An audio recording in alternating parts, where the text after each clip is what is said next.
Je propose que nous nous entretenions maintenant de ce qu'est la volonté de Dieu.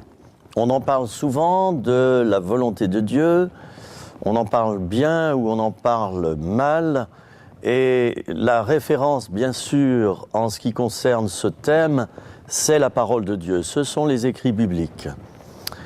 Nous trouvons une première référence à la volonté de Dieu dans le livre de la Genèse. Dans l'historique de ce livre, nous apercevons qu'au début, avant qu'Adam et Ève se séparent de Dieu, s'émancipent et prennent complètement leur indépendance, ce n'était pas de l'autonomie, c'était de l'indépendance, bien nous voyons que avant, tout était parfait. Adam et Ève étaient dans le jardin et Dieu leur avait dit « Votre mission, cela sera de le garder et de le cultiver. Garder le jardin et le cultiver. » Nous voyons aussi dans le récit de la création que Dieu a laissé Adam assez libre et par exemple pour donner un nom à chaque animal, ce n'est pas Dieu qui l'a fait, eh bien c'est Adam qui l'a fait.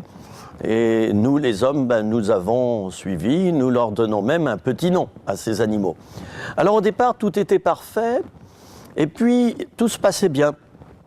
L'homme et la femme vivaient en harmonie avec Dieu, en communion avec lui, et ils n'avaient pas forcément besoin de consulter Dieu à chaque instant, parce que depuis l'intérieur de leur vie spirituelle, ils trouvaient les éléments qui concernaient cette volonté de Dieu.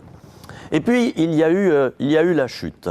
Il y a eu la chute, qu'est-ce que c'est que la chute ? C'est le moment où Adam et Ève ont décidé, par orgueil, de devenir indépendants de Dieu. Ils ont dit, on n'a plus besoin de toi, un petit peu comme des grands ados qui rejettent leurs parents. On n'a plus besoin de toi, donc passe ton chemin. Nous, maintenant, on est des petits dieux et on va s'autogérer. C'est à partir de là, pourrions-nous dire, que la nécessité de revenir à Dieu et à sa volonté est apparue. Avant, il ne fallait pas revenir à Dieu et à sa volonté, il fallait simplement rester dans sa volonté. Et puis, il y a eu cette séparation qui a entraîné beaucoup de dysfonctionnements.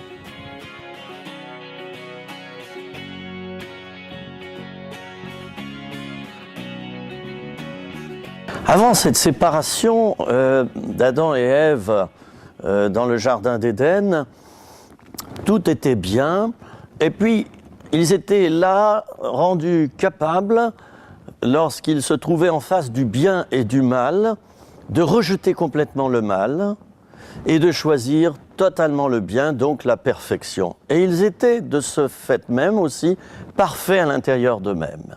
Il n'y avait pas d'ombre au tableau, il n'y avait pas possibilité de mal discerner quelle était la volonté de Dieu. Et puis Adam et Ève, eh bien, ils ont tout saccagé, ils ont décidé de devenir, je le disais, indépendants. Et c'est à partir de ce moment-là qu'un virus s'est installé dans l'humanité tout entière. Les créatures, la création, les éléments naturels.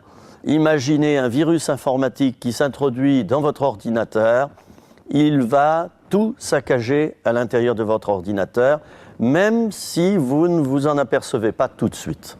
Alors c'est un petit peu ce qui s'est produit après la chute. L'homme et la femme, devant le bien et le mal, n'avaient plus leur faculté de bon discernement. Ils voyaient le bien, ils voyaient le mal, mais ils étaient davantage tentés par le mal que par le bien, ce qui représente bien sûr une séduction et un aveuglement. Car le mal nous conduit inévitablement à la mort. Le bien nous conduit à la vie. Alors voilà toute la différence, c'est qu'Adam et Ève, après leur séparation de Dieu, n'ont plus eu l'esprit éclairé et n'avaient plus cette faculté de discerner réellement quelle est la volonté de Dieu. C'est dire que Adam et Ève ont dû par la suite faire tout un travail sur eux-mêmes pour continuer à suivre les voies de Dieu. Et nous voyons que jusqu'au temps de Noé, ça a marché tant bien que mal. Et puis, au temps de Noé, la parole, les écrits bibliques nous disent que l'homme avait les pensées exclusivement tournées vers le mal.